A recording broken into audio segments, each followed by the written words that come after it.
Welcome back. आज हम इस वीडियो में वन वर्ड सब्स्टिट्यूशन लेकर के आए हैं जो बहुत ही इंपॉर्टेंट है एसएससी के सभी एग्जामिनेशन में। भले ये क्वेश्चन एसएससी एमटीएस का है, लेकिन ये क्वेश्चन आपका एमटीएससी के अलावा जो है सीएचएसएल, सीजीएल और दूसरे एग्जामिनेशन में बहुत ही इंपॉर्टेंट रोल प्ले करते हैं। तो शुरू कर रहा हूँ। आज का हमारा जो पहला क्वेश्चन है, an ability to find ways and direction, यानी एक ऐसा एबिलिटी जो किसी दिशा, किसी डायरेक्शन और किसी रास्ता को फाइंड आउट करता है, पता करता हो, तो उसे हम लोग नेविगेट कहते हैं। यानी ऑप्शन नंबर हमारा बी जो है सही आंसर होगा। नेक्स्ट क्वेश्चन हमारा है, मेक समथिंग बैड और अनसेटिस्फैक्ट्री बेटर, यानी कोई चीज़ का जो कंडीशन खराब था लेकिन अब वो उसमें आहिस्ता आहिस्ता सुधार आ रहा, बेहतर हो रहा। तो सुधार आना, बेहतर आना को जो वन वर्ड में कहेंगे, यानी ऑप्शन नंबर डी हमारा एमिलियोरेट, एमिलियोरेट इसका जो सही आंसर होगा। नेक्स्ट क्वेश्चन हमारा है, गवर्नमेंट बाई किंग और क्वीन, मतलब कहीं भी देश में राजा या रानी के द्वारा जो हुकूमत या शासन किया जाता है तो उसे हम लोग क्या कहते हैं। तो राजा रानी के द्वारा जो गवर्नमेंट किया जाता है उसे हम लोग कहते हैं मोनार्की बोलते हैं, यानी ऑप्शन नंबर जो हमारा सी है। जैसे इंडिया में डेमोक्रेसी है, यानी प्रजा के द्वारा, जनता के द्वारा, उसी तरीके से जहाँ पे राजा रानी का चलता तो उसे हम लोग मोनार्की कहते हैं, यानी ऑप्शन नंबर सी हमारा सही आंसर होगा। अगला क्वेश्चन हमारा है, वायलेशन और misuse of what is regarded as sacred. इसमें क्या होता है ना कि अगर कोई इंसान जो है गॉड हो या कोई भी मज़हब हो, उसके खिलाफ जो है निंदा करता है, मिसयूज़ करता है, वायलेशन करता है, तो उसे हम लोग सैक्रिलेज कहते हैं, यानी ऑप्शन नंबर ए हमारा जो है सही आंसर होगा। नेक्स्ट क्वेश्चन हमारा है, study of human mind and behaviour, इंसान के माइंड और बिहेवियर के बारे में जो जानकारी रखता हो या स्टडी करता हो तो उसे हम लोग साइकोलॉजी बोलते हैं, यानी ऑप्शन नंबर डी हमारा सही आंसर होगा। नेक्स्ट क्वेश्चन हमारा है, one who studies insect life, यानी कीड़े मकोड़े बोले, इंसेक्ट बोले, उसके जीवन के बारे में, जो उसके ज़िंदगी के बारे में स्टडी करता हो तो उसे हम लोग इंटमोलॉजी बोलते हैं, यानी इंटमोलॉजिस्ट, यानी ऑप्शन नंबर सी जो हमारा सही आंसर होगा। नेक्स्ट क्वेश्चन हमारा है, ऑफ और रिलेटिंग टू द मून, यानी चांद से रिलेटेड, चांद के बारे में जो है उसे हम लोग कहते हैं लूनर कहते हैं, यानी ऑप्शन नंबर जो हमारा डी सही आंसर होगा। अगला क्वेश्चन हमारा है, a system of government by the wealthy classes, यानी जो वेल्दी क्लास के द्वारा जो गवर्नमेंट किया जाता है, चलाया जाता है, तो उसे हम लोग क्या कहते हैं। तो इसमें देखिए कई ऑप्शन है, जैसे आपका पहला में दे रहा थियोक्रेसी। थियोक्रेसी का मतलब होता है ऐसा गवर्नमेंट जो धर्म या मजहब के द्वारा चलाया जाता है, उसे हम लोग थियोक्रेसी कहते हैं। डेमोक्रेसी ऐसा गवर्नमेंट जो जनता के द्वारा चलाया जाता है, उसे हम लोग डेमोक्रेसी कहते हैं। जैसे इंडिया इसका बेस्ट एग्जांपल है, थियोक्रेसी का सऊदी अरबिया इसका बेस्ट एग्जांपल है। उसके बाद डी में देखिएगा ऑटोक्रेसी, ऑटो मैंने खुद से होता है, यानी ऐसा गवर्नमेंट जिसमें हिटलर शाही बोलिए या डिक्टेटरशिप बोलिए, ऐसा गवर्नमेंट चलाया जाता है तो उसे हम लोग ऑटोक्रेसी बोलते हैं। तो क्वेश्चन के अनुसार ये तीनों तो रॉन्ग है, लेकिन सही ऑप्शन इसका होगा सी नंबर, प्लूटोक्रेसी, यानी वेल्दी क्लासेस, रिच लोगों के द्वारा, हाई प्रोफाइल लोगों के द्वारा चलाया जाएगा तो उसे हम लोग कहेंगे प्लूटोक्रेसी। अगला क्वेश्चन हमारा है, deliberately and maliciously set something buildings usually on fire, यानी आपने देखा होगा कि दंगा फसाद में कुछ लोग जो एंटी सोशल होते हैं वे लोग क्या करते हैं, घरों में, दुकानों में जानबूझ करके जो आग लगा देते हैं, तो उसे हम लोग आर्सन कहते हैं, यानी ऑप्शन नंबर हमारा ए जो है सही आंसर होगा। अगला क्वेश्चन हमारा है, someone who attacks cherish ideas और ट्रेडिशनल इंस्टीट्यूशन, यानी आपका जो रीति रिवाज है, जो कस्टम है, वो परंपरा जो है, उन परंपराओं को, उन रीति रिवाज को आप नहीं मानते हैं और अगर उसे तोड़ देते हैं कि ऐसे परंपरा, ऐसी रीति रिवाज को मैं नहीं मानता हूँ, मैं इसे रिजेक्ट करता हूँ, तो उसे हम लोग आइकोनोक्लास कहते हैं, यानी ऑप्शन नंबर बी हमारा सही आंसर होगा। नेक्स्ट क्वेश्चन हमारा है, वन हु कलेक्ट्स स्टैम्प्स, कोई भी स्टैम्प्स को आप कलेक्ट करते हैं, इकट्ठा करते हो, तो इसे हम लोग फिलाटेलिस्ट कहते हैं। और सिक्का का जो आप कलेक्ट करते हो इसको नुमिस्मेटिस बोलते हैं। लेकिन यहाँ पर क्या बोलता है, कोई भी स्टैम्प को जो कलेक्ट करते हैं, कलेक्शन करते हैं, तो इसे हम लोग फिलाटेलिस्ट कहते हैं, मतलब ऑप्शन नंबर सी जो है हमारा सही आंसर होगा।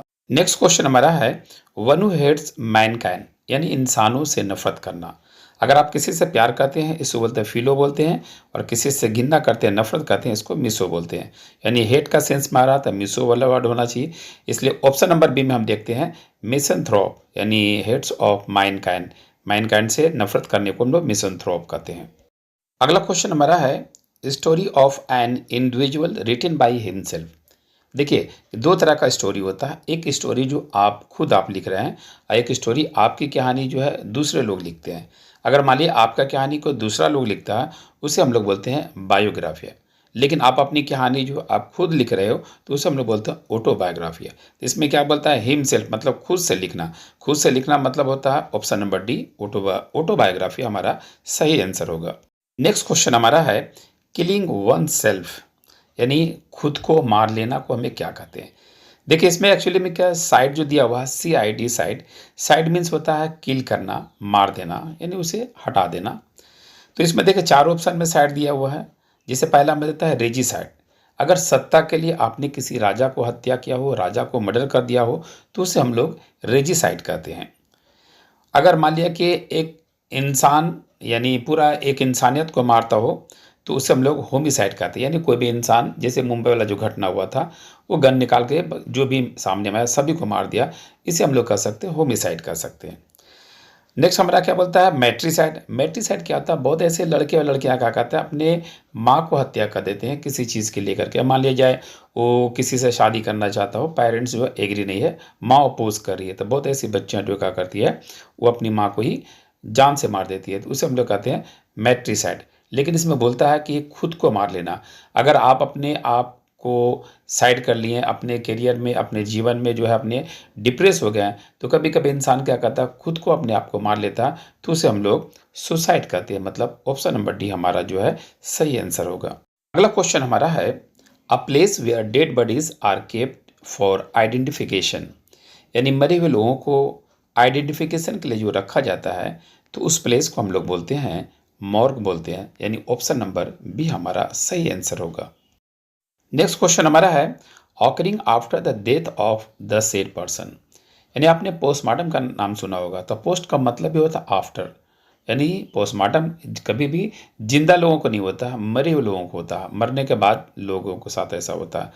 तो यहाँ पर मान लिया है कि बहुत ऐसे लोग जो मर गए हैं, मरने के बाद उसको भारत रत्न बोलो या कोई भी अवार्ड दिया जाता है, तो उस तरह का अवार्ड को हम लोग पोस्टमस बोल सकते हैं। या फिर बहुत ऐसे ऑथर हैं, किताबें तो लिखी हैं, लेकिन किताब जो है उस ऑथर के मरने के बाद जो है रिलीज़ हुई है, तो ऐसे भी ऑथर को, किताबों को या ऑथर को हम लोग पोस्टमस बोल सकते हैं। यहाँ पर बोलता है कि डेथ के बाद, मरने के बाद, यानी ऑप्शन नंबर सी हमारा जो है सही आंसर होगा। नेक्स्ट क्वेश्चन हमारा है, feelings of great happiness and excitement.